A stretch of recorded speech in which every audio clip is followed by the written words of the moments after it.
ఎందుకు గొడవలు అవుతున్నాయో తెలియదండి. ప్రతి చిన్న దానికి అనుమానం అసలుకి. అనుమానం ఏంటమ్మా? ముందు ఒక షాపింగ్ మాల్ కి ఇద్దరం కలిసి వెళ్ళామండి. ఒక చీర ఏదో బాగుంది, బేరం గురించి మాట్లాడుతున్నారు. ఎవరా అబ్బాయి, ఎందుకు అలా మాట్లాడుతున్నావు, నీకు ఇంతకు ముందు పరిచయం ఉందా? ఎప్పుడైతే పాప పుట్టిందో అప్పటి నుంచే కొంచెం తాగుడికి బాగా అలవాటు అయ్యాడు. సంథింగ్ పాప అక్కడ లింక్. సెకండ్ టైం ప్రెగ్నెన్సీ వచ్చినప్పుడు ఒప్పుకోలేదు, అబార్షన్ కావాలని చేయించాడు. ఒక్కసారి నాకు సరైన కారణం కావాలి మేడం నా భర్త నుండి. ఈ అనుమానాలకు ఒక హద్దు ముద్దు లేకుండా పోతుంది. ప్రతిసారి పడి పడి పడి చేసిన విషయాలు నాకు తెలియదు అనుకుంటున్నావా? నేనేం చేశానండి? అసలు ఏంటి రాజు గారు, ఏం జరుగుతుంది మీ ఇంట్లో? పాప పుట్టక ముందు మిల్క్ మ్యాన్ తో మాట్లాడింది, పాప పుట్టక ముందు పోస్ట్ మ్యాన్ తో మాట్లాడింది, పాప పుట్టక ముందు కొరియర్ వాడితో మాట్లాడింది. మరి అప్పుడు మాట్లాడితే లేనటువంటి తప్పు పాప పుట్టిన తర్వాత ఎందుకు స్టార్ట్ అయింది? డిగ్రీలో ఒక బాయ్ ఫ్రెండ్ ఉన్నాడని, ఇప్పటికి కూడా కంటిన్యూ అవుతున్నాడని కొన్ని విషయాలు తెలిసాయి సార్ తన గురించి నెగటివ్ గా. ఎవరో ఒకళ్ళిద్దరు కాదు, చాలా మంది చెప్పారు నాకు. చాలా మంది మందు వేస్తూ ఉన్నారు కాబట్టి ఏ గాడిదలు చెప్తే ఆ గాడిదల మాట వింటమేనా మనం? పద్దాగా మొబైల్ చెక్ చేస్తా ఉంటాడు. అదేదో స్పై అప్పటి మేడం, ప్రతిసారి ఫోన్ లో చెక్ చేసుకొని మనిస్తూనే ఉంటాడు. స్పై వైర్ ఏదో పెట్టారంట కదా ఫోన్ లో, ఏమైనా దొరికినాయా డేటా నీకు? ఎవరితోనా సీక్రెట్ గా ఎవరన్నా ఐ లవ్ యూ అని చెప్పడం ఏమైనా విన్నారా? ఇప్పుడున్న పరిస్థితిలో తనని అనుమానించకుండా ఎలా ఉండాలి చెప్పండి సార్. ఆఫీస్ కి రిజైన్ చేసేసి ఆ గడప బయట కూర్చోండి. ఏం మాట్లాడుతున్నారు సార్ మీరు? ఏంటి సార్ అలా మాట్లాడుతున్నారు? సార్ చెక్ చేయించుకోవాలి. మీ మతి భ్రమించింది మీకు, మీరు బ్యాలెన్స్ లో లేరు. వెల్కమ్ టు అందమైన జీవితం. నమస్తే కళ్యాణ్ గారు. అలేఖ్య అని ఒక అమ్మాయి మనకి మెయిల్ చేశారండి. రిలేషన్ లో చిన్న చిన్న అనుమానాలు, పొరపాట్లు అవి ఎక్కడి దాకా వెళ్ళిపోతుందంటే రిలేషన్ కూడా కాదు, మ్యారీడ్ లైఫ్ లో జీవిత భాగస్వామిని అర్థం చేసుకోవటం, అర్థం చేసుకోలేకపోవటం, ఎటువైపు తప్పు జరిగిందో తెలుసుకోలేకపోవటం, వీటి వల్ల టోటల్ గా జీవితాన్ని అక్కడితో క్లోజ్ చేసేసుకున్నారు ఆ రిలేషన్ ని. కానీ ఇదివరకు రోజుల్లో చూడండి కళ్యాణ్ గారు, మనకి మేనత్తలు, పిన్నులు, ఎవరో ఒకళ్ళు ఫ్యామిలీలో పెద్దవాళ్ళకి షేర్ చేసుకునే వాళ్ళు. కనీసం నాకు ఈ సమస్య ఉంది, నేనేం చేయాలి, ఏంటంటే వాళ్ళు ఇదిగో దీన్ని నువ్వు ఇలా ట్రీట్ చేయి, ఇట్లా మాట్లాడు, అట్లా ఉండు అని చెప్పారు. పెద్దది కూడా కాదండి, ఎవరికి చెప్పుకోలేకపోతున్నారు, ఏం చేయాలో తెలియట్లా, ఇష్టం వచ్చిన నిర్ణయం తీసేసుకుంటున్నారు, తొందరపాటు నిర్ణయం. నాకైతే ఒక విషయం హ్యాపీగా అనిపించింది ఏంటంటే, అట్లీస్ట్ మన తలుపు తడుతున్నారు కొంతమంది అయినా, పూర్తిగా అని నేను చెప్పను, 0% అయినా మన దాకా వస్తున్నారు. హ్యాపీగా అనిపిస్తా ఉంది నాకైతే. రైట్, మరి అలైక్యతో మాట్లాడదామండి. కాల్ చేయమంటారు?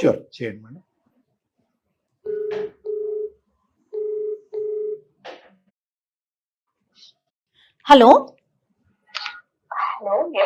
నమస్తే అండి, నేను జయానండి, సుమన్ టీవీ అందమైన జీవితం ప్రోగ్రామ్ నుంచి కాల్ చేస్తున్నాను. అలేఖ్య గారా మాట్లాడేది? అవునండి, థాంక్స్ అండి. నాతో పాటు డాక్టర్ కళ్యాణ్ చక్రవర్తి గారు ఉన్నారు. ఒకసారి మీ ప్రాబ్లం ఏంటో మాట్లాడతారండి? సరే. నమస్తే అలేఖ్య. నమస్తే. చెప్పండి అమ్మా. సార్ నేను ఖమ్మం నుండి మాట్లాడుతున్నాను సార్. మా హస్బెండ్ పేరు వచ్చేసి రాజు. నాకు పెళ్ళై ఒక 4 years అవుతుంది సార్. అరేంజ్డ్ మ్యారేజ్ 4 years అవుతుంది. అవునండి. 2 years బానే ఉన్నాం సార్. అంతా మంచిగా అవుతుంది. అయితే మీరేం చేస్తుంటారండి అలెక్కి గారు? మీరేం చేస్తుంటారు? నేను హౌస్ వైఫ్ అండి. తను మీ వారు? మా వారు చిన్న ప్రైవేట్ ఎంప్లాయ్. ఓకే. జాయింట్ ఫ్యామిలీనా లేకుంటే మీరిద్దరే ఉంటున్నారా? లేదు, అంటే అత్త వాళ్ళతోనే ఉండేవాళ్ళం మొన్నటి దాకా.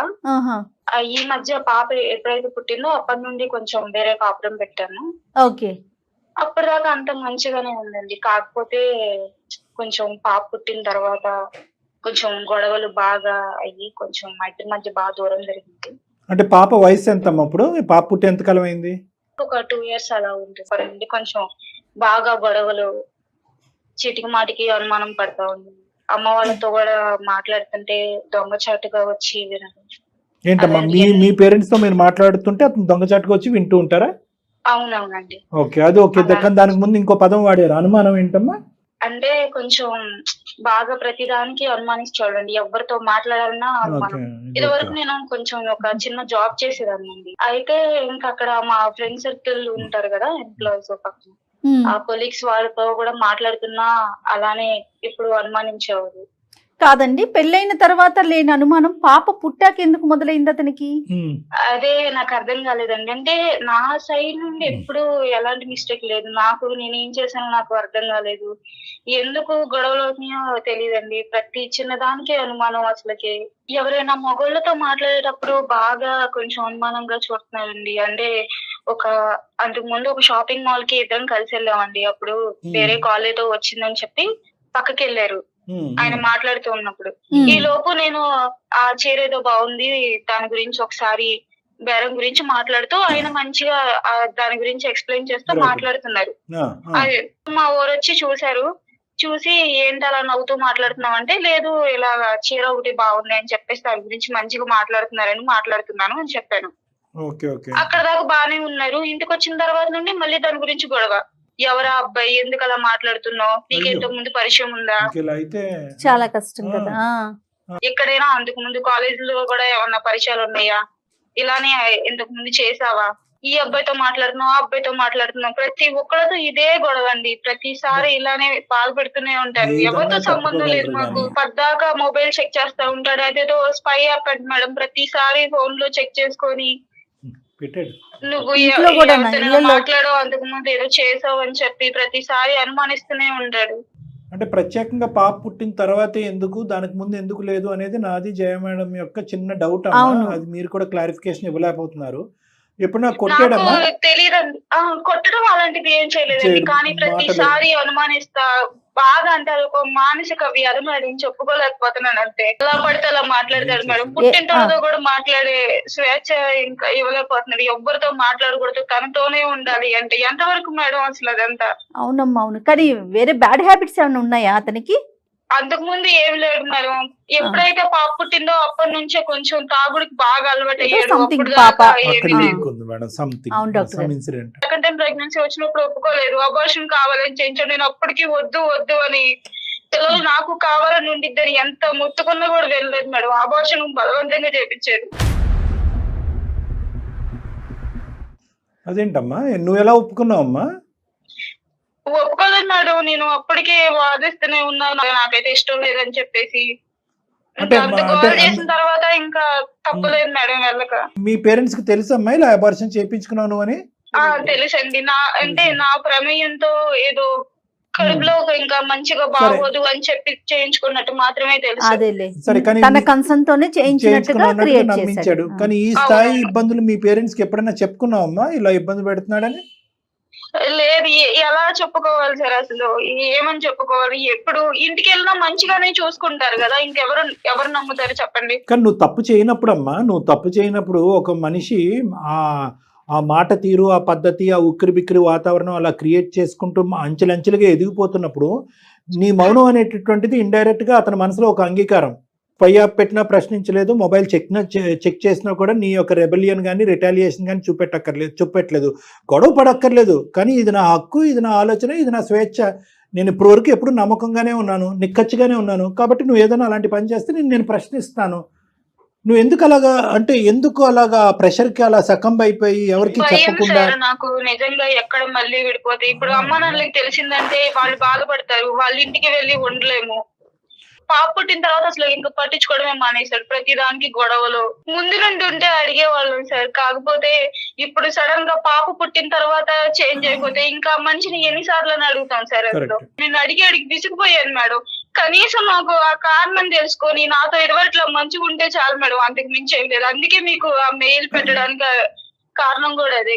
అమ్మ, నీలాంటి అమ్మాయిలకి ఒక చిన్న మాటగా చెప్తానమ్మా, అనుమానం అనేటటువంటిది ఈ రోజుల్లో చాలా కామన్ సబ్జెక్ట్ అయిపోయిందమ్మా. కొంతమంది బయటకు వచ్చి నీలా మాట్లాడుతున్నారు, కొంతమంది 5, 10, 20 సంవత్సరాల పాటు అణిగిమణిగి అదే వాతావరణంలో ఉండిపోతున్నారు మేడం.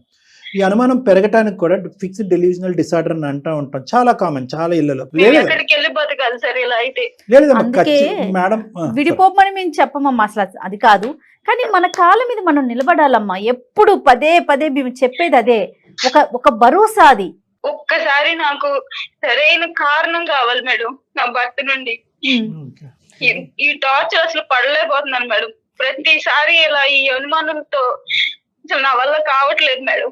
సరేనమ్మా నేను ఇప్పుడు అడిగి విసిగిపోయాను మేడం. మీరన్నా కొంచెం అడిగి ఎలాగోలాగా సమాధానం వచ్చేలా చేయండి మేడం అంతే. సరే మేము అడిగాము లేకపోతే మేము ఎంటర్ అయ్యామని తెలిసి అతను నెగిటివ్ గా రియాక్ట్ అయ్యారనుకో, మరి నువ్వు దేనికి అంటే నీ రియాక్షన్స్ ఏంటి, నువ్వు ఎలా అతని ఇచ్చే ఆన్సర్ ని బట్టి మీరు ఏం ఆలోచిస్తున్నారు చెప్పండి. నేను ఏదో రకంగా తేల్చుకుంటాను మేడం, నా వల్ల కావట్లేదు మేడం. నేను భరించి నా కోపిక నశించిపోతుంది.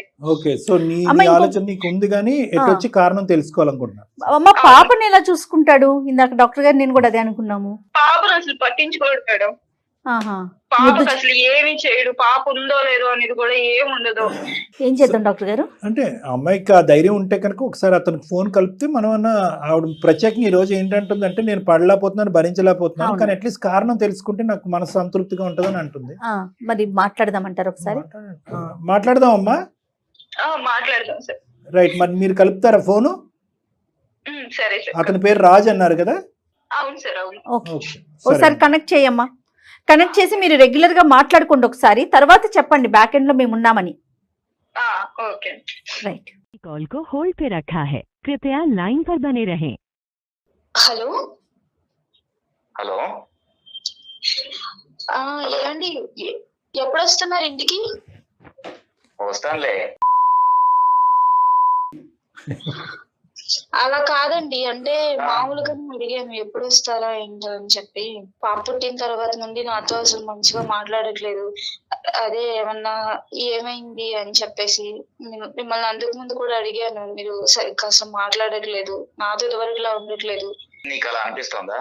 కనీసం పాపను కూడా పట్టించుకోవట్లేదు. నువ్వు చేసిన వేషాలని నాకు తెలియదు అనుకుంటున్నావా? నేనేం చేశానండి? చెప్పు, విషయం ఏంటి చెప్పు, ఎందుకు కాల్ చేసావు? నా వల్ల కావట్లేదు అని చెప్పేసి నేను మెయిల్ పెట్టాను అందమైన జీవితం వాళ్ళకి. కనీసం సార్ పెట్టారా? ఎన్నాళ్ళ చేస్తారు ఇలాగా? మీ అనుమానాలకు ఒక హద్దు పొద్దు లేకుండా పోతుంది. ప్రతిసారి పడి పడి పడి ఏదో చేశాను ఏం చేశాను చెప్తానే కదా తెలుసుకునేది. అనుమానిస్తున్నాను. అంటే నిజం ఉందా అండి అందులో? రాజుగారు నమస్తే, నా పేరు డాక్టర్ కళ్యాణ్ చక్రవర్తి. సుమన్ టీవీ అందమైన జీవితం ప్రోగ్రామ్ నుంచి మాట్లాడుతున్నామండి. తప్పని పరిస్థితిలో లైన్ లో ఉన్నాము. Simple question, straight forward. 2 years క్రితం బాగా ఉన్న భర్త 2 years నుంచి ఎందుకు ఇలా మారిపోయాడు అనేటటువంటిది అర్థం కానటువంటి పరిస్థితి. ఆ అమ్మాయి ప్రత్యేకంగా కారణాల గురించి అంటుంది. నేను ఏం తప్పు చేశాను 2 years బ్యాక్, దానివల్ల నా భర్త ఇలా మారిపోయాడు, అడుగు తీసి అడుగేస్తే కనుక అనుమానం, నా పరిస్థితి అస్సలు బాగాలేదు అని అంటుంది. అసలు ఏంటి రాజుగారు, ఏం జరుగుతుంది మీ ఇంట్లో? ఈ విషయం ఇంత దాకా వచ్చిందంటే నేను నమ్మలేకపోతున్నాను. ఇంత దాకా రానవసరం లేదు. ఏదైనా ఉంటే ఈ విషయం ఇంట్లో మాట్లాడుకుంటే అయిపోయేది. 2 years బట్టి ఏమైంది మాట్లాడుకున్నారు? ఇంత దాకా నన్ను రోడ్డు మీదకి తీసుకొచ్చింది. ఇన్ని రోజులు గుట్టుగా ఉన్నాను ఇంట్లో ఉన్నప్పుడు ఎన్నో విషయాలు మాట్లాడుకున్నాం. కానీ ఇంత దాకా తీసుకొచ్చింది కాబట్టి నేను అసలు విషయం చెప్తాను సార్ మీకు తప్పకుండా. కాంప్ కోసం పుట్టింటికి వెళ్ళినప్పుడు నేను కూడా వెళ్ళాను సార్. అక్కడ ఫ్రెండ్స్ తో కలిసి మందు పార్టీలో ఉన్నప్పుడు ఒక విషయం నాకు తెలిసింది తన గురించి. తన డిగ్రీలో ఒక బాయ్ ఫ్రెండ్ ఉన్నాడని, తను ఇప్పటికి కూడా కంటిన్యూ అవుతున్నాడని నాకు కొన్ని విషయాలు తెలిసాయి సార్ తన గురించి నెగటివ్ గా. ఓకే, ఎవరు చెప్పారు మీకు డిగ్రీ నుంచి ఒక బాయ్ ఫ్రెండ్ ఉన్నాడు, అప్పుడు ఉన్నాడు, ఇప్పుడు ఉన్నాడు, ఎప్పటికీ ఉంటాడని? ఒక పర్సన్ చెప్పారు సార్, పేరు చెప్పాలో వద్దో తెలియదు కానీ అతను నాకు చెప్పాడు సార్. అతను ఒక్కడే చెప్పలేదు సార్, ఇంకా వేరే వాళ్ళు కూడా నాకు డౌట్ వచ్చి అది నిజమా కాదా అని పరీక్షిద్దామని ఇంకొంతమందిని అడిగాను. వాళ్ళ నుంచి కూడా అదే సమాధానం వచ్చింది సార్.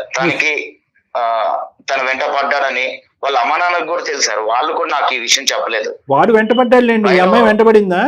ఈ అమ్మాయి వెంటపడిందని కూడా చెప్పారు వాళ్ళు? చెప్పారు సార్, అదే చెప్పారు. అందుకే కదా నాకు అనుమానం పెరిగింది తన మీద. భార్గవ్ అని ఒక అతను ఉన్నారు సార్. భార్గవ్ తన బాయ్ ఫ్రెండ్ అంట. యా, తెలీదా నీకు? భార్గవ్ అనే వ్యక్తి ఉన్నాడా?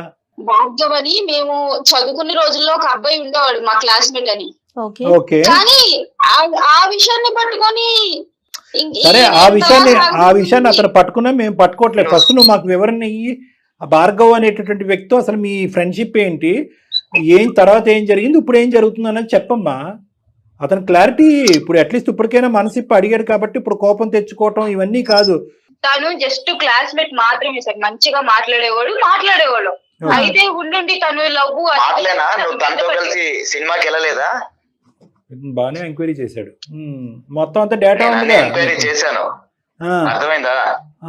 తనతో కలిసి సినిమాకి వెళ్ళావు, షాపింగ్కి వెళ్ళావు, వీటికేమంటావు చెప్పు సమాధానం. నువ్వు ఎవరో చెప్పిన దాన్ని పట్టుకొని నా మీద నిందలేయడం ఆపేసి, అర్థమైందా? అమ్మా అసలు సినిమా ఏం అమ్మ తెలియకుండా ఎలా మాట్లాడుతావు నువ్వు? వదిలేసే. సినిమాకి వెళ్ళాడా, షాపింగ్ మాల్కి వెళ్ళావు అనేది మేము అడగట్లేదు. అసలు భార్గవ్ అనే వ్యక్తితో మీకు ఏమైనా సంబంధం ఉందా పెళ్లికి ముందు? సార్ నాకు ఎటువంటి సంబంధం లేదు సార్. తను లవ్ అని వెంటపడేవాడు. వాడు అయితే ఆ విషయం మా అమ్మ వాళ్ళకి కూడా తెలుసు.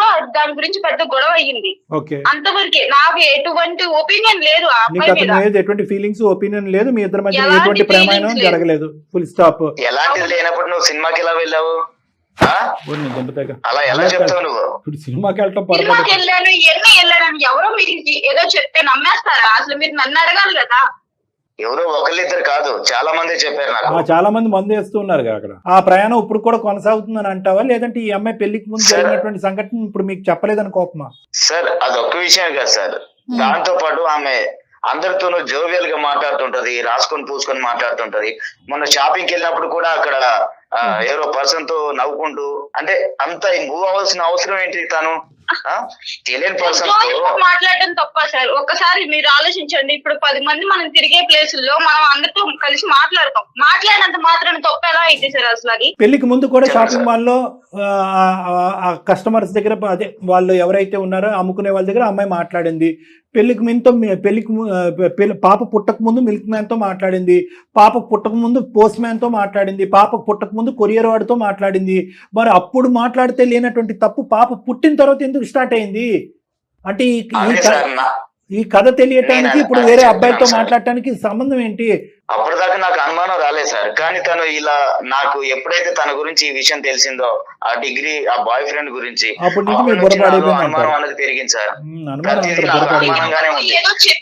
ఫోన్ లో కూడా ఫోన్ మాట్లాడేటప్పుడు కూడా సార్ పక్కకెళ్ళి మాట్లాడుతుంటుంది. నా ముందు మాట్లాడొచ్చు కదా, పక్క రూమ్ కి వెళ్ళి మాట్లాడుతుంటుంది. మెసేజ్ చాటింగ్ కూడా నేను వచ్చినప్పుడు పక్కన పెట్టేస్తుంది ఫోన్, అప్పుడు దాకా చాటింగ్ చేస్తూ ఉంటుంది. కాదు, ఏదో పెట్టారంట కదా, స్పై వైర్ ఏదో పెట్టారంట కదా ఫోన్ లో, ఏమైనా దొరికినాయా డేటా మీకు? ఎవరితోనా సీక్రెట్ ఎవరైనా ఐ లవ్ యూ అని చెప్పడం ఏమైనా విన్నారా? లేదు సార్, వినలేదు. మరి ఎందుకు పెట్టారు ఆ బగ్గు? కొండంతవి ఎలకను కూడా పట్టలేదు మీరు. కాదండి, ఇప్పుడు ఎవరో నలుగురు పనికిరాని వాళ్ళు మీ జీవితంలో నిప్పులు పోయటం గురించి మీరిద్దరు సుఖంగా హ్యాపీగా ఉన్నారు, సంతోషం భరించలేక 4 మాటలు అనుకున్నారు. సరే, ఆ అమ్మాయి చెప్పింది, భార్గవ్ ఎవడో నాకు తెలియదు అనే మాట అయితే ఆ అమ్మాయి అనలేదు. ఫ్రెండ్లీగా ఉండేవారు దాన్ని అడ్వాంటేజ్ తీసుకుని ఒక వ్యక్తి వెంటపడ్డాడు. సరే, సినిమాకి వెళ్ళిందో మాల్కి వెళ్ళిందో ఫ్రెండ్లీగా తనైతే ఆ ఉద్దేశంతోనే వెళ్ళింది. వాడు ఆ సిచ్యువేషన్ అడ్వాంటేజ్ తీసుకోవటానికి ట్రై చేశాడు. కావాల్సుకున్నటువంటి ప్రేమ వాడికి ఈరోజు దక్కలేదు. దక్కకపోవటం ఏంటంటే 4 నోట్ల 4 విధాలుగా ప్రచారం చేస్తుంటాడు. ఆ 4 గాడిదలు గేదెలు వీళ్ళు అనమాట. ఎవరైతే మీరు కూర్చుని మందు కొట్టారో వాళ్ళు. ఆ బ్యాచ్ అంతా కూడా ఇప్పుడు మీ బ్రెయిన్ లో విషం పెడితే కనుక 2 years పాటు వెనక ముందు చూసుకోకుండా, నిజ నిర్ధారణ లేకుండా, మీ వైఫ్ ని ప్రశ్నించకుండా 2 years పాటు అనుభవించుకున్నటువంటి ఒక భయంకరమైన నరకాన్ని ఆ అమ్మాయి చూపెట్టారు. చక్కగా పిల్ల పుట్టింది అనేటటువంటి ఆనందం సంతోషం లేకుండా ఒక భయంకరమైనటువంటి నరకాన్ని మీరు ఆ అమ్మాయికి చూపెట్టారు. అంతేనండి. ఏ గాడిదలు చెప్తే ఆ గాడిదల మాట వింటమేనా మనం? మరి అమ్మాయి ఇలా చేస్తే ఆ టైంలో నాకు అలా అనిపించింది సార్. కాదండి, మీకు అంత ఈ ఉద్దేశాలు ఇవన్నీ పెట్టుకుని నాతో ఇలా ఉండేదానికన్నా మీరు అడుగుంటే నేను చెప్పేదాన్ని కదా. అమ్మ, ఇప్పుడు భార్గవతో ఏమైనా మాట్లాడుతున్నావా? ఎలా నమ్మేస్తారు అసలు? అలాగే ఇప్పుడు భార్గవతో నీకు కాంటాక్ట్ ఉందా? ఈ మధ్యకాలంలో ఎప్పుడైనా భార్గవతో మాట్లాడేవా? లేదు సార్, నేను ఎప్పుడు మాట్లాడలేదు. తను అలా వెంటబడినప్పుడు అప్పటి నుండి నేను ఇంట్లో చెప్పేశాను. అలా గొడవలు అయినా ఇంకా అంతవరకే. ఇప్పుడు కాలేజ్ లో ఉన్నప్పుడు రాజుగారు చాలా సింపుల్ లాజిక్. రాజుగారు నాకు అనుమానంగా ఉంది సార్, తనతో ఇంకా కంటిన్యూ చేస్తుందేమో అనిపిస్తుంది. ఇంకా అనుమానిస్తా. ఇప్పటికే అదే మాట, ఇంకా అనుమానం కాదు, చాలా తప్పుడు మాటలు ఇవన్నీ కూడా. క్యారెక్టర్ ని, ఒక ఆడపిల్ల యొక్క క్యారెక్టర్ ని చాలా నమ్మకంగా, ఒక ఆడపిల్ల చాలా తన జీవితంలో అంటే చాలా ఎక్కువగా విలువ ఇచ్చేటటువంటి ఒక అంశం ఏదన్నా ఉంది అంటే కనుక తన క్యారెక్టర్ని, అటువంటి క్యారెక్టర్ని ఈరోజు మీరు కంప్లీట్గా అసాసినేట్ చేశారు. 2 years పాటు మీరు జర్నీ చేశారు పిల్ల పుట్టేంత వరకు. ఆ 2 yearsలో మీ భార్య ఏంటి అనేటటువంటి అండర్స్టాండింగ్ మీకు లేదా అండి? మీరు మీ వైఫ్ని సేవ్ చేస్తారా, ఆమె జీవితాన్ని నాశనం చేస్తారా? మీరు నాశనం చేయాలని ఎందుకు అనుకుంటాం సార్? ఎగ్జాక్ట్లీ, నాశనం. ఆల్రెడీ 2 years పాటు ఆమె నరకం అనిపించింది. మీరు అక్కడ తలాడించి ఉండు, నేను వస్తాను, ఉండు, ఆ భార్గవ్ ఎవడో తెలుసుకుంటాననేటటువంటి ఉద్దేశంతో ఇక్కడికి వచ్చారు మీ ఇంటికి. వాళ్ళు 4గురికి ఎటువంటి మెసేజ్ పంపించారు? అక్కడే మీరు చెప్పు తీసి, అరే ఏంట్రా మీరు వాగేది నా పిల్లం గురించి, ఎంత దమ్ము ధైర్యం ఉంటారో మీరు వాగుతున్నారు, నా పిల్లం ఏంటో నాకు తెలుసు, కబడ్దార్ అంటే కనుక వాళ్ళ నోర్లు అక్కడ మూసుకుపోయి ఉండేది. ఈ పాటికి ఆ 10 మంది వెళ్ళి ఇంకో 20 మందికి చెప్పుంటారు. సార్ అర్థమైంది సార్ నాకు, కానీ ఈ రోజులు ఎలా ఉన్నాయి సార్? ఎలా ఉన్నాయి ఈ రోజులు? ఇలాంటి సిచ్యువేషన్ లో సార్ అది కాదు సార్, ఇప్పుడున్న సోషల్ మీడియా, తన దగ్గర ఫోన్ ఉంది, ఎప్పుడు ఎవరితో మాట్లాడుతుందో తెలీదు. ఇప్పుడున్న పరిస్థితిలో తనని అనుమానించకుండా ఎలా ఉండాలి చెప్పండి సార్. ఆఫీస్ మీరు ఒక పని చేయండి, ఆఫీస్ కి రిజైన్ చేసేసి ఆ గడప బయట కూర్చోండి. ఏం మాట్లాడుతున్నారు సార్ మీరు? ఏంటి సార్ అలా మాట్లాడుతున్నారు? మరి మీరు అంతే కదా, మీకు అనుమానం కదా, ఆఫీస్కి వెళ్ళినా దొడ్లోకి వెళ్ళినా ఎక్కడికి వెళ్ళినా మా ఆవిడ ఏం చేస్తున్నారని మీకు భయం. ఇంకేంటి? ఏమండి చూడండి, లోకం ఎలా మారినా, సోషల్ మీడియా ఎంత అభివృద్ధి చెందినా, మన చేతుల్లో అనుక్షణం ఫోన్లు ఉన్నా కూడా ప్రతి వ్యక్తికి ఒక వ్యక్తిత్వం అనేది ఒకటి ఉంటుందండి. ప్రతి ఆడపిల్లకి ఒక ఇంగితం అనేటటువంటిది ఉంటుంది. పెళ్ళి అంటే ఒక గౌరవం అనేటటువంటిది ఉంటుంది. తల్లిదండ్రులు పెంచినటువంటి ఒక విధానం మీద ఒక నమ్మకం ఉంటుంది. ఇలాంటి అంశాలు ఏమి ఉండవండి. మీడియాలో ఆడేవాడు ఐ లవ్ యూ అంటే నేను ఐ లవ్ యూ అని చెప్పేసి కొట్టుకుపోవటమేనా? అన్నీ ఒకేలా ఉంటాయా? అన్ని బంధాలు అన్ని సందర్భాలు ఒకేలా ఉంటాయా? అలా జనరలైజ్ చేస్తారా? మీకు తెలీదా మీ భార్య గురించి? మేము చెప్పాలా మీ భార్య గురించి? ఎవడో విషబీజం నాటినంత మాత్రాన ప్రపంచం అంతా ఇలాగే ఉంది కాబట్టి ఆ ప్రపంచం అనేటటువంటి కెరటంలో నా భార్య కూడా కొట్టుకుపోతుందని అనే ఉద్దేశమా మీది? ఏం మాట్లాడుతున్నారు సార్ బాబు? మీరు ఒకసారి చెక్ చేయించుకోవాలి. మీ మతి భ్రమించింది మీకు. మీరు బ్యాలెన్స్లో లేరు. నేను 110% చెప్తాను, మీరు బ్యాలెన్స్ లో లేరు. మార్చుకుంటే బాగుంటుంది సార్. తను కనిపించిన వాళ్ళతో ప్రతి ఒక్కరితో మాట్లాడుతుంటుంది. వద్దన్నా కూడా మీరు తప్ప మగవాళ్ళందరూ పూజలే ఎదురుగా. ఎందుకు సార్ అంత మూవ్ ఆన్ అవ్వాల్సిన అవసరం ఏంటి? మూవ్ ఆన్ అంటే అసలు ఏంటి మీ ఉద్దేశం? ఒకటి చెప్పరా, నాకు అసలు అర్థం కావట్లేదు. ఏం బాబు ఈ చీర ఎంత అంత చెప్తున్నావు, ఎంతకి ఇస్తావు అంటే కనుక అది మూవ్ ఆనా? అదేనా మీ మూవ్ ఆన్? లేదా అతనికి తన నెంబర్ ఇచ్చి అతని నెంబర్ అమ్మాయి తీసుకొని రెగ్యులర్ గా చాట్ చేస్తుందా ప్రతి ఒక్కరితో? ఏం మాట్లాడుతున్నారండి? మూవ్ ఆన్ అంటే ఏంటండి? మూవ్ ఆన్ అంటే ఏంటి? జరిగేది ఆవగింజ అయితే కనుక మీ ఊహ కొండంత. మీరు ఊహించుకుంటున్నారు, అల్లుకుంటున్నారు, ఒక సినిమా స్టోరీ రాసుకుంటున్నారు. మీరు పచ్చ కావడిలో వచ్చినోడికి లోకం అంతా పచ్చ కనిపిస్తుంది. అంతే మేడం, ఎక్కడో జరిగేటటువంటి కథ మీ వైఫ్ కి అప్లై చేసుకుంటున్నారు. మీ భార్య అయ్యా, నీ కూతురికి తల్లి. ఏంటో కాదు, నీ బ్రెయిన్ ఏంటో అయ్యింది. నేను ఇలా అంటున్నాను అనుకోకండి. అర్జెంటుగా ఈరోజు ఆ అమ్మాయి ఇంకో ఆలోచనలో ఉంది, నేను వెళ్ళిపోతానండి, నాకు ఇంక నమ్మకం లేదని అంటుంది ఆ అమ్మాయి. అర్జెంటుగా నీ బ్రెయిన్ కరెక్ట్ చేసుకోకపోతే మీ కుటుంబాన్ని ఎవరు కాపాడలేరు. ఒక ఈఎంఐయే కాదండి, ఎవ్వరు మీకు జీవితంలో భాగస్వామిగా రారు మీ ఆలోచనలు ఇలానే ఉంటే. ఒక ఆడపిల్ల ఒక అబ్బాయితో మాట్లాడితే తప్ప, ఏదైనా మగ అమ్ముకునేటటువంటి వాడితో మాట్లాడితే తప్ప, వాళ్ళ కళ్ళల్లోకి చూస్తే తప్ప, పక్క నుంచి నడుచుకుంటూ వెళ్తే తప్ప. పోనీ మీరు స్పైవేర్ పెట్టి 2 years పాటు సిబిఐ ఎంక్వైరీ చేశారు. ఏం దొరికిందంటే ఏమీ దొరకలేదు. అయినా కానీ మీ అనుమానమే. మీ అమ్మాయి మీ ఆవిడ స్మార్ట్ ఫోన్ ఇసురు కొట్టింది మీ మొహాన్ని, అయినా కానీ అనుమానమే. పోనీ ఏదన్నా ఉందా? మీరు చెప్పలేకపోతున్నారా? పర్సనల్ గా మాట్లాడతారా డాక్టర్ గారితో? చెప్పండి. నేను చాలా గుండెల మీద చేసుకుని ధైర్యంగా చెప్తున్నాను, you are not in control of your emotions. మీ ఫీలింగ్స్, మీ ఇమోషన్స్, మీ ఆలోచనల మీద మీరు పట్టు కోల్పోయారు. ఆ వినకూడనటువంటి మాట ఊళ్ళో విన్న తర్వాత. నా భార్య అలైక్య అంటే నాకు చాలా ఇష్టం సార్, ప్రాణంగా చూసుకున్నాను సార్. చంపేస్తున్నారు కదా. ఎప్పుడైతే నాకు ఆ విషయం తెలిసిందో విలేజ్ కి వెళ్ళాక, ఎవరైతే చెప్పారో అప్పటి నుంచి ఆ సమయం నుంచి నా మైండ్ లో ఆ విధంగా నాకు అనుమానం అన్నది పెరిగింది తన మీద. నాకు చాలా ఇష్టం సార్, ప్రాణంగా చూసుకున్నాను. ఎందుకంటే ఆ మాటలు ప్రాణానికి ప్రాణము అంత పెద్ద మాటలు వద్దు, మ్యాచ్ అవ్వట్లేదు కదా ఇక్కడ. ఇప్పుడు నీ ప్రేమ అంటే కనుక హ్యాపీగా ఉండాలి, అనుమానం అంటే కనుక క్లియర్ చేసుకోవాలి. వీరు సింపుల్గా పిచ్చి వాళ్ళు చెప్పినటువంటి మాటలు ఇంటికి వచ్చి 2 మాటల్లో క్లియర్ చేసుకుని ఉంటే కనుక బాగుండేది. సార్ ఏంటో సార్, నా మైండ్ నా కంట్రోల్లో లేదు సార్. నాకు చాలా పెయిన్ఫుల్ గా ఉంది సార్. నాకు ఏం జరుగుతుందో నాకు అర్థం కావట్లేదు సార్ నా లైఫ్ లో. ఇప్పుడు ఆయనకి కరెక్ట్ గా ఆలోచిస్తున్నారు. చేతులు కాలేక ఆకులు పట్టుకోవటం. అలాగే ఇప్పుడు నువ్వేమంటావమ్మా? సార్ నాకు భయం అవుతుంది సార్, మళ్ళీ వచ్చిన తర్వాత ఎప్పట్లానే బిహేవ్ చేస్తాడేమో అని చెప్పి. అమ్మా ఫస్ట్ టైం ఇదంతా నువ్వు నమ్మినా నమ్మకపోయినా సైంటిఫిక్ గా 2-3 వాస్తవాలు నేను నీకు చెప్తాను. దయచేసి నాకున్న అనుభవం అవనియండి, జయ మేడంకు ఉన్నటువంటి ఆలోచన అనుభవం అవనియండి. ఒక 2 నిమిషాలు మీరు వినండి అమ్మా. ఇప్పటి వరకు 2 years లో ఎప్పుడు వచ్చి మీ హస్బెండ్ గంటల తరబడి నువ్వు ప్రశ్నించినా కూడా నిజం చెప్పలేదు. మేము అరగంట మాట్లాడేటప్పటికి నిజం చెప్పాడు. స్టెప్ 1. స్టెప్ 2లో ఏమన్నాడు? అదే పనిగా పిచ్చిగా మాట్లాడుతూ ఉంటే కనుక నువ్వు మాట్లాడేటటువంటి దాంట్లో అర్థం లేదు. ఇది నువ్వు మానసికంగా లోపలే పెట్టుకుని ఆ నలుగురు మాట్లాడినటువంటి మాటల మనసులో పెట్టుకుని ఎవరిని అడగకుండా క్లారిఫై చేసుకోకుండా నీ పాటిగా నువ్వు ఏదో ఊహించేసుకుని ఆడవాళ్ళందరూ కూడా తప్పులు చేస్తూనే ఉంటారు కాబట్టి నా భార్య కూడా సోషల్ మీడియాలో నిమగ్నమై ఈవిడ కూడా తప్పులు చేస్తుంది అనేటటువంటి ఒక భ్రమలో ఒక విధంగా మానసికంగా అతని మీద అతను కంట్రోల్ కోల్పోయాడు అనేది 2వ అంశం మనకు చెప్పాడు అలైక్య. ఓకే, మూడోది ఏమన్నాడు, నాకు ఈ కన్ఫ్యూజన్ వచ్చింది కాబట్టి ఈ కన్ఫ్యూజన్ లో నా ఫ్యామిలీని పోగొట్టుకోవాలనుకోవట్లేదు, అలాగే అంటే నాకు పంచ ప్రాణాలు, నన్ను సరిదిద్దండి సార్, నా కన్ఫ్యూజన్ క్లియర్ చేయండి అని 3 అన్నాడు. ఇప్పుడు వచ్చి ఎప్పుడు అన్నాడా 2 years లో? So right. సో కాబట్టి ఏంటంటే మీరు ఎప్పుడు ఇటువంటి మనిషి మీద అనుమానం పడి మీరు పెట్టివేడ సర్దుకుని ఇంట్లోంచి ఎప్పుడు వెళ్ళిపోవాలి అంటే, ఇదే పనిగా 100 సార్లు 100 మందితో ప్రామిసులు చేసి ఇంటికి వచ్చిన తర్వాత షారా మామూలే అన్నటువంటి విధంగా పాత పద్ధతిని కొనసాగిస్తే, అమ్మ 100 సార్లు నువ్వు అవకాశం ఇచ్చే, ఇంకా అవకాశాలు ఇవ్వటం కూడా అనవసరం, వెళ్ళిపో అమ్మా అని మేమే చెప్పుండేవాళ్ళం. ఫస్ట్ టైం అతను తప్పును అంగీకరించాడు, ఫస్ట్ టైం నేను ప్రాణాతి ప్రాణంగా ప్రేమిస్తున్నాడని ఒప్పుకున్నాడు, ఫస్ట్ టైం నా కన్ఫ్యూజన్ క్లియర్ చేయడానికి ఏ ట్రీట్మెంట్ కన్నా రెడీ అని అన్నాడు. కాబట్టి ఖచ్చితంగా ఒక నమ్మకంతో ఒక అవకాశం ఇవ్వాలి, తర్వాత నేను నీకు గ్యారంటీ ఇస్తాను, నో ప్రాబ్లం, మీ యొక్క జీవితానికి నేను గ్యారంటీ ఇస్తాను. అతనికి ఒక డిప్రెషన్లోకి వెళ్ళిపోయాడు, ఆ డిప్రెషన్ని మనం క్లియర్ చేద్దాం ట్రీట్మెంట్ ద్వారా, కౌన్సిలింగ్ ద్వారా, మంచి మనిషి అవుతాడు, మీరిద్దరు హ్యాపీగా వెళ్ళిపోవచ్చు ముందుకు.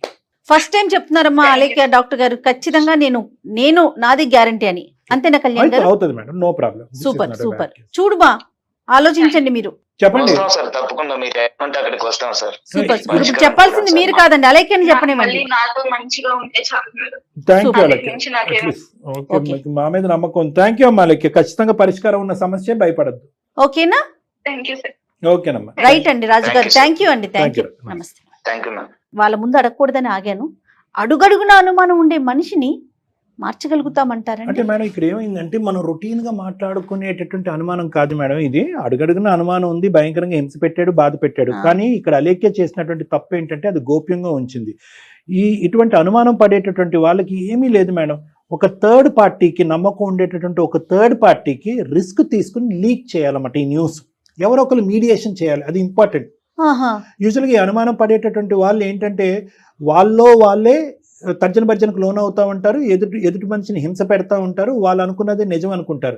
నువ్వు అనుకున్నది ఊహ భ్రమ అనేటటువంటిది ఒక సైంటిఫిక్ పరంగా నాలాంటి వాళ్ళు కానీ, ఇంకో డాక్టర్ కానీ, లేదంటే వయసు అనుభవం ఉన్నటువంటి పెద్దవాళ్ళు ఎవరన్నా చెప్తే కనుక సడన్ గా అనుమానం ఒక మెట్టు దిగి రివర్స్ లో ఆలోచించడం మొదలవుతారు. అవును నేనే అతిగా ఆలోచిస్తున్నానేమని చెప్పి. ఇప్పుడు మనం చేస్తుంది కూడా రాజుగారి విషయంలో అదే. మనం ఏం చేసాం బాబు, నువ్వు రెట్రోస్పెక్టివ్ గా ఆలోచించుకో. సమాజం ప్రపంచంలో ఎవరో ఎక్కడో ఏదో సోషల్ మీడియాలో చూడటం వలన అది కాస్త నీ భార్యకి అప్లై చేయటం వల్ల, ఒక నలుగురు తాగేసేటటువంటి మత్తులో నీకు వినకూడనటువంటి మాట నీకు చెప్పడం వల్ల, ఈ విధంగా నువ్వు ఒక ఊహాజనకమైనటువంటి ఆలోచనలోకి వెళ్ళిపోయావు, డిప్రెషన్లోకి వెళ్ళావు. దాంతోపాటు నువ్వు మందు అనేది అలవాటు చేసుకుని నీ యొక్క మానసిక స్థిరత్వం అనేది కోల్పోయావని చెప్పగానే అతను రియలైజ్ అయ్యి, అవును సార్ నేను కన్ఫ్యూజన్లోనే ఉన్నాను. సో ఎప్పుడు కూడా ఏంటంటే, ఎంత దీర్ఘకాలికమైనటువంటి ఎంత లోతైనటువంటి అనుమానం ఉన్నా కూడా ఆ గుట్టు విప్పటం అనేటటువంటిది ఇటువైపు ఉన్న పార్ట్నర్ బాధ్యత. రైట్. ఇప్పుడు ఈ అమ్మాయి చేసింది 2 years పాటు ఎవరికి చెప్పలే, పరువు అని చెప్పి ఎవరికి చెప్పలే, మనకి ఫస్ట్ టైం చెప్పింది 2 years లో. ఓకే, అది తప్ప. వాళ్ళు నెగిటివ్ గా తీసుకోరంటారా? మళ్ళీ ఎందుకు నువ్వు వేరే వాళ్ళకి చెప్పావు, థర్డ్ పర్సన్ ఎందుకు ఇన్వాల్వ్ చేశారు? అందుగురించి ఇద్దరికి నమ్మకం ఉన్న ఒక వ్యక్తి, ఇద్దరిని ఒకే విధంగా చూసి ప్రేమించేటటువంటి వ్యక్తి, ఓన్లీ అలేఖ్యకి తెలిసినటువంటి వ్యక్తి దగ్గరికి వెళ్ళకూడదు. బోత్ సైడ్స్ ఉండాలి, అంతే కదా. ఇప్పుడు నేను న్యూట్రల్ పర్సన్ మేడం, ఒక డాక్టర్ అనుభవం ఉన్నటువంటి వ్యక్తి కాబట్టి అబ్బాయి నువ్వెవరయ్యా నా జీవితంలో నేను పెద్ద ప్రశ్న అడగకుండా సార్ చెప్పండి సార్ అంటే ఇన్ఫాక్ట్ అతను కూడా మానసికంగా ఈ ప్రశ్నకి సమాధానం గురించి వెయిట్ చేస్తున్నాడని నాకు అనిపించింది మేడం. రైట్, సూపర్ అండి. చూద్దాం యాజ్ వీళ్ళు వచ్చి మీతో మాట్లాడేలాగా నేను కూడా ఒకసారి మాట్లాడతాను అలేఖ్యతో. చాలా థ్యాంక్స్ కళ్యాణ్ గారు, నమస్తే.